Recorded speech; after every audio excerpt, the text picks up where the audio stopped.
Hello everyone, how are you to all of you? I hope you all are good. My name is Rohit Sahu and welcome back to all in my YouTube channel G Physics with Rohit. तो आज के इस lecture में हम लोग unit 1 start करने वाले हैं इलेक्ट्रोस्टैटिक्स। तो जैसे कि हम लोग पहले भी देख चुके हैं, इलेक्ट्रोस्टैटिक्स के अंदर में हमको 2 चैप्टर कवर करने हैं। कौन कौन से? चैप्टर 1 जो कि है electric charge and electric field, chapter 2 है इलेक्ट्रोस्टैटिक पोटेंशियल एंड कैपेसिटेंस। तो ये 2 चैप्टर हमको कवर करने यूनिट 1 के अंदर में। तो चलिए सबसे पहले हम लोग चैप्टर 1 स्टार्ट करते हैं और चैप्टर 1 के अंदर में कौन कौन सा टॉपिक हमको पढ़ना है तो सिलेबस के बारे में डिस्कस कर लेते हैं, और कौन कौन सा टॉपिक हमको इस चैप्टर से डिलीट करना है एनसीईआरटी बुक से, उसको भी हम लोग देखने वाले हैं।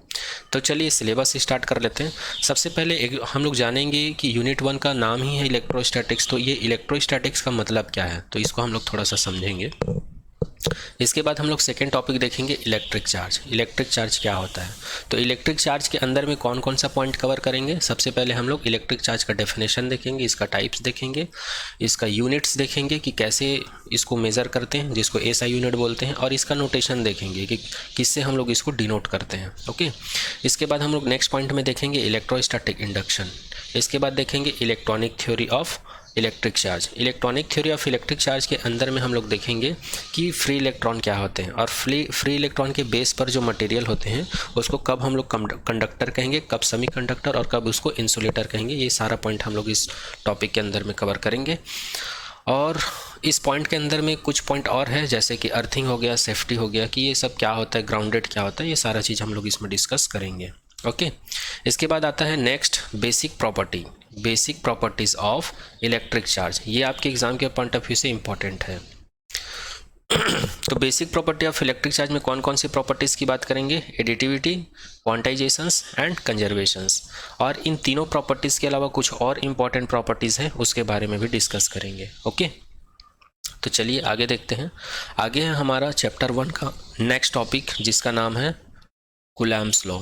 कूलम्ब्स लॉ में सबसे पहले हम लोग देखेंगे इसका इंट्रोडक्शन, कि इस लॉ को किसने दिया और कब दिया, और इन्होंने कौन सा एक्सपेरिमेंट किया, उस एक्सपेरिमेंट के बारे में भी हम लोग देखेंगे। ओके, और इस लॉ का स्टेटमेंट क्या, ये लॉ एक्चुअल में होता क्या है, इसका स्टेटमेंट क्या है, उसको देखेंगे। और इस लॉ के ज़रिए हम लोग 2 पॉइंट चार्ज के बीच में फोर्स कैसे निकालते हैं, इसको भी हम लोग देखेंगे। ओके, इसके बाद देखेंगे हम लोग vector form of Coulomb's law. क्या देखेंगे, vector form of Coulomb's law. उसके बाद देखेंगे यूनिट चार्ज क्या होता है, और 1 कूलम्ब किसको कहते हैं, ये पॉइंट भी हम लोग कवर करेंगे। बाद देखेंगे कूलम्ब्स लॉ का लिमिटेशंस, कूलम्ब्स लॉ का लिमिटेशंस, कि इसको हम लोग कहाँ अप्लाई कर सकते हैं और कहाँ अप्लाई नहीं कर सकते, इस चीज़ को हम लोग इस पॉइंट के अंदर में समझेंगे। तो यह रहा हमारा चैप्टर 1 का थर्ड टॉपिक। नेक्स्ट टॉपिक है फोर्थ नंबर में जो टॉपिक है वो है डाइलेक्ट्रिक कांस्टेंट। डाइलेक्ट्रिक कांस्टेंट, या इसी को हम लोग कह देते हैं रिलेटिव परमिटिविटी। डाइलेक्ट्रिक कांस्टेंट मतलब कैसे रिप्रेजेंट करते हैं, और रिलेटिव परमिटिविटी इस चीज़ को एप्सिलॉन आर से डिनोट कर देते हैं। इसके बाद नेक्स्ट हम लोग देखेंगे सुपरपोजिशन प्रिंसिपल। सुपरपोजिशन प्रिंसिपल आप लोगों ने 11th क्लास में सुपरपोजिशन प्रिंसिपल देखे होंगे वेव डिस्प्लेसमेंट के लिए, y is equals to y plus y one plus dot dot dot, ऐसा कुछ देखे होंगे। सेम ऐसे ही हम लोग सुपरपोजिशन प्रिंसिपल देखेंगे फोर्स के लिए, इलेक्ट्रिक फोर्स के लिए, इलेक्ट्रिक फील्ड के लिए, इनके लिए हम लोग क्या देखेंगे, सुपरपोजिशन प्रिंसिपल देखेंगे। नेक्स्ट पॉइंट की बात करते हैं, नेक्स्ट टॉपिक है फोर्स बिटवीन मल्टीपल चार्जेस। यदि आपको एक सिस्टम दे दिया गया है जिसमें बहुत सारे चार्जेस हैं, तो उन चार्ज के बीच कितना फोर्स लगेगा, इसको हम लोग कूलम्ब फोर्स की हेल्प से निकालेंगे। तो इस टॉपिक को भी हम लोग कवर करेंगे इस चैप्टर के अंदर में। नेक्स्ट बात करते हैं 7 नंबर का टॉपिक है चार्ज डिस्ट्रीब्यूशन।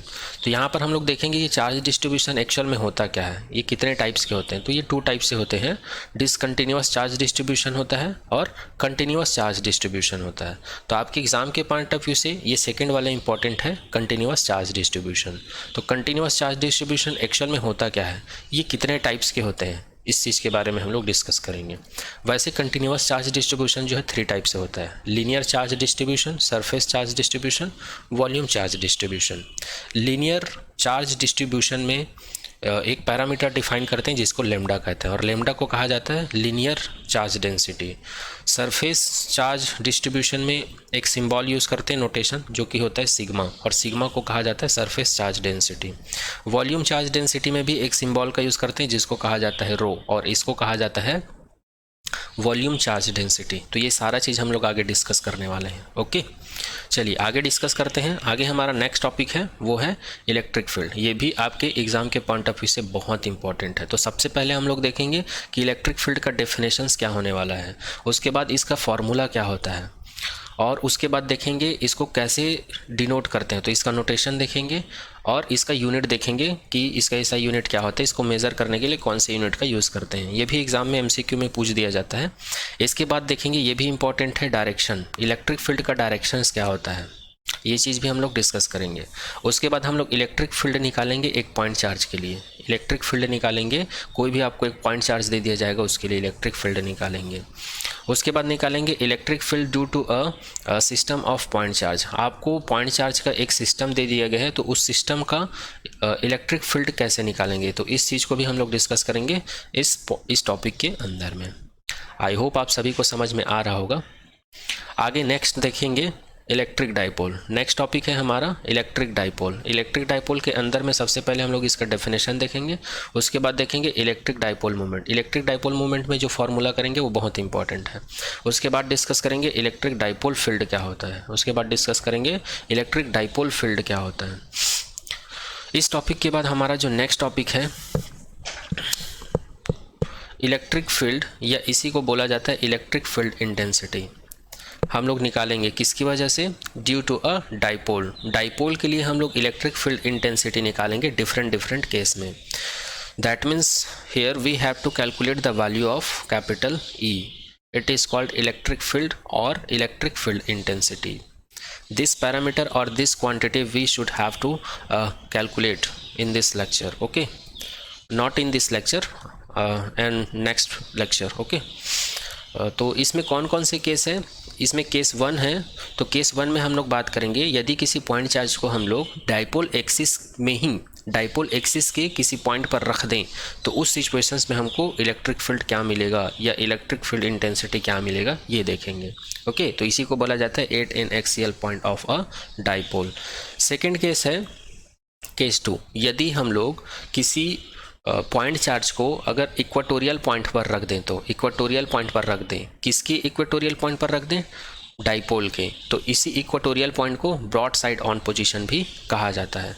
तो इस सिचुएशंस में भी इलेक्ट्रिक फील्ड इंटेंसिटी हम लोग को क्या करना है, कैलकुलेट करना है। ओके, आगे देखते हैं। आगे हम लोग देखेंगे नेक्स्ट टॉपिक टॉर्क। आगे हम लोग नेक्स्ट कवर करेंगे टॉर्क। टॉर्क को ही फोर्स बोल सकते हो या कपल एक्टिंग बोल सकते हो, किसके ऊपर, इलेक्ट्रिक डाइपोल के ऊपर, कहाँ पर, यूनिफॉर्म इलेक्ट्रिक फील्ड के ऊपर। ओके, तो ये भी कैलकुलेट करेंगे। इसके बाद देखेंगे हम लोग वर्क डन। वर्क डन को ही पोटेंशियल एनर्जी बोल सकते हो, क्योंकि हम लोग 11th क्लास में पढ़ चुके हैं, जो वर्क डन होता है वो पोटेंशियल एनर्जी के ही इक्वल होता है ना। इलेक्ट्रिक डाइपोल, तो इलेक्ट्रिक डाइपोल के लिए वर्क डन या पोटेंशियल एनर्जी देखेंगे। इसके बाद है नेक्स्ट, ये भी आपके एग्जाम के पॉइंट ऑफ व्यू से बहुत इंपॉर्टेंट है, electric field line. Electric field line क्या होता है, इसको किसने ऑब्जर्व किया, किसने डिफाइन किया, उसका इंट्रोडक्शन देख लेंगे। उसके बाद इसका डेफिनेशन देखेंगे। उसके बाद इसकी कौन कौन सी प्रॉपर्टीज़ होती है उसको देखेंगे। ये प्रॉपर्टीज़ बहुत इंपॉर्टेंट है, ना केवल आपके एग्जाम के पॉइंट ऑफ व्यू से, बट ये बेसिक के पॉइंट ऑफ व्यू से भी बहुत इंपॉर्टेंट है। इसके बाद नेक्स्ट टॉपिक देखेंगे। नेक्स्ट टॉपिक है एरिया वेक्टर। ये आपके एग्जाम के पॉइंट ऑफ व्यू से इंपॉर्टेंट नहीं है, लेकिन आगे सिलेबस में जो टॉपिक है उसको कवर करने के लिए इसको समझना ज़रूरी है, अंडरस्टैंडिंग क्लियर करना ज़रूरी है। एरिया वेक्टर देखेंगे। इसके बाद फिर से आपके एग्जाम के पॉइंट ऑफ व्यू से बहुत इंपॉर्टेंट टॉपिक है जिसका नाम है इलेक्ट्रिक फ्लक्स। तो इलेक्ट्रिक फ्लक्स एक्चुअल में होता क्या है ये कवर करेंगे, और इसकी डिपेंडेंसी क्या है, इलेक्ट्रिक फ्लक्स किस किस पैरामीटर, किस किस फिजिकल क्वांटिटीज़ के ऊपर डिपेंड करता है, इस चीज़ को भी हम लोग यहाँ पर देखेंगे। नेक्स्ट है electric flux for irregular closed surface. आपको एक क्लोज्ड सरफेस दे दिया गया है किसी भी शेप का, तो उसके लिए आप इलेक्ट्रिक फ्लक्स को कैसे डिफाइन करेंगे, तो उसको हम लोग इस टॉपिक में कवर करेंगे। इसके बाद नेक्स्ट टॉपिक है most important and very important topic जिसका नाम है गाउस थ्योरम। तो इसी को गाउस लॉ भी बोल देते हैं। तो इसमें सबसे पहले हम लोग देखेंगे कि ये थ्योरम क्या होता है, या लॉ या इसका स्टेटमेंट क्या होता है गाउस लॉ का।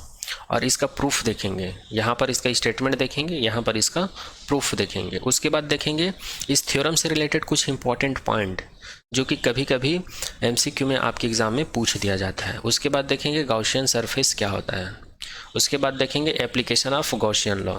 तो गॉस लॉ के बहुत सारे एप्लीकेशंस होते हैं, गॉस लॉ के बहुत सारे एप्लीकेशंस होते हैं, जिसमें से केवल 3 एप्लीकेशन आपके सिलेबस में दिया हुआ है। तो 3 एप्लीकेशन कौन कौन सा दिया हुआ है? ये वाला दिया हुआ है जो कि है इलेक्ट्रिक फील्ड इंटेंसिटी, मतलब ई का वैल्यू कैलकुलेट करना है due to a uniformly charge conducting sphere या लॉन्ग स्ट्रेट वायर। आपको एक लॉन्ग स्ट्रेट वायर दिया हुआ है जो कि स्फेयर शेप का है। इसके लिए हमको क्या निकालना है? इलेक्ट्रिक फील्ड इंटेंसिटी निकालना है। किसकी हेल्प से? गॉस थ्योरम की हेल्प से। ठीक है, यहाँ पर IMP लगाया हूँ, इसका मतलब ये है कि ये सिलेबस में है। नेक्स्ट है आपका इलेक्ट्रिक फील्ड इंटेंसिटी। यहाँ पर भी हमको इलेक्ट्रिक फील्ड इंटेंसिटी निकालनी है। किसकी वजह से? Due to a uniformly charge infinite plane sheet. आपको एक प्लेन शीट दिया हुआ है, उस प्लेन शीट की वजह से आपको इलेक्ट्रिक फील्ड इंटेंसिटी निकालना है किसी भी पॉइंट पर। यहाँ पर भी IMP लिखा है, इसका मतलब ये सिलेबस में है। ये सिलेबस में है इसलिए यहाँ पर IMP लिखा हूँ मैं। चलिए आगे देखते हैं। इलेक्ट्रिक फील्ड इंटेंसिटी निकालना है, फिर से हमको ई का वैल्यू निकालना है। कौन से केस में? यदि आपको थिन स्फेरिकल सेल दे दिया हुआ है, या इसी को हम लोग बोल सकते हैं कंडक्टिंग स्फेयर, या इसी को बोल देते हैं हम लोग होलो स्फेयर। ये भी आपके सिलेबस में है। ओके, तो ये तीनों आपके सिलेबस में है। ये 3 एप्लीकेशंस के अलावा 2 और एप्लीकेशन है जो कि आपके सिलेबस में नहीं है, जो कि है इसमें भी हमको इलेक्ट्रिक फील्ड इंटेंसिटी निकालना है। किसकी वजह से? एक पॉइंट चार्ज की वजह से। एक पॉइंट चार्ज की वजह से हमको इलेक्ट्रिक फील्ड इंटेंसिटी कैलकुलेट करनी है। और नेक्स्ट है आपका, ये भी आपके सिलेबस में नहीं दिया हुआ है, इसमें भी हमको इलेक्ट्रिक फील्ड इंटेंसिटी निकालने के इसके लिए नॉन कंडक्टिंग सॉलिड स्फेयर आपको दिया हुआ है। सॉलिड स्फेयर बोल सकते हो या फिर इसको इंसुलेटिंग स्फेयर बोल सकते हो। तो इस सिचुएशन में हमको इलेक्ट्रिक फील्ड निकालनी है, लेकिन ये टॉपिक हम लोग नहीं करेंगे, मैं वही टॉपिक करवाऊँगा जो आपके सिलेबस में है। ओके, चलिए आगे देखते हैं। नेक्स्ट हम लोग करेंगे इस चैप्टर में जितना फार्मूला यूज़ हुआ है उस फार्मूले का लिस्ट देखेंगे। एक साथ सभी फार्मूले को हम लोग रीड करेंगे ताकि आप लोग को याद करने में भी आसानी हो। ठीक है, सभी फार्मूले को एक साथ देखेंगे लिस्ट बनाकर। इसके बाद हम लोग को क्या करना है? NCERT प्रॉब्लम करना है। NCERT प्रॉब्लम में क्या क्या करना है? NCERT में जो एग्जांपल्स दिया हुआ है, डिलीटेड एग्जाम्पल को छोड़कर, डिलीटेड क्वेश्चन को छोड़कर, डिलीटेड एक्सरसाइज को छोड़कर जो बच जाता है उसको हम लोग करेंगे। एग्जाम्पल करेंगे, क्वेश्चंस करेंगे और एक्सरसाइज करेंगे, और साथ में प्रीवियस ईयर क्वेश्चन करेंगे। साथ में क्या करेंगे? प्रीवियस ईयर का क्वेश्चन भी करेंगे इस पूरे चैप्टर का। ओके, उसके बाद लास्ट में आप लोग के एग्ज़ाम जैसे 1 मंथ बच जाएगा, तो उससे पहले हम लोग क्वेश्चन प्रैक्टिस करेंगे। इसी में प्रीवियस ईयर का इंक्लूडेड रहेगा और इसमें अदर क्वेश्चन भी इंक्लूड रहेंगे जो कि मार्क्स वाइज रहेंगे। मार्क्स वाइज मतलब आपके एग्ज़ाम में 1 मार्क्स के क्वेश्चन आने हैं, 2 मार्क्स के, 3 मार्क्स के, 4 मार्क्स के और 5 मार्क्स के क्वेश्चन आने वाले हैं। तो कोशिश करेंगे मार्क्स वाइज हम लोग क्वेश्चन प्रैक्टिस करें। चलिए एक बार नज़र डाल लेते हैं इस चैप्टर 1 में डिलीटेड टॉपिक क्या है। Chapter 1 electric charge in field. तो पेज नंबर 2 से 7 तक आपका जो टॉपिक डिलीटेड है 1.2 electric charge, deleted only activity with paper strip and making electroscope, ये आपका डिलीटेड है। 1.3 भी डिलीटेड है जिसमें कंडक्टर है, इंसुलेटर है। Delete only concept of earthing, ये भी डिलीटेड है। नेक्स्ट बात करते हैं 47 to 50 के बीच में एक और टॉपिक दिया हुआ है 1.4 चार्जिंग बाय इंडक्शन, ये भी डिलीटेड है। ओके, और अगर एक्सरसाइज की बात करें तो एक्सरसाइज भी डिलीटेड है। 1.13 और 1.25 से लेकर 1.34 तक आपका टॉपिक डिलीटेड है। तो ये सभी को हम लोग स्किप करेंगे, बाकी जो टॉपिक बच जाता है उसको हम लोग कवर करेंगे। ओके, चलिए तो आज के लेक्चर में यहीं तक। आने वाले नेक्स्ट लेक्चर में हम लोग फर्स्ट टॉपिक स्टार्ट करेंगे चैप्टर 1 का। Okay, thank you so much to all.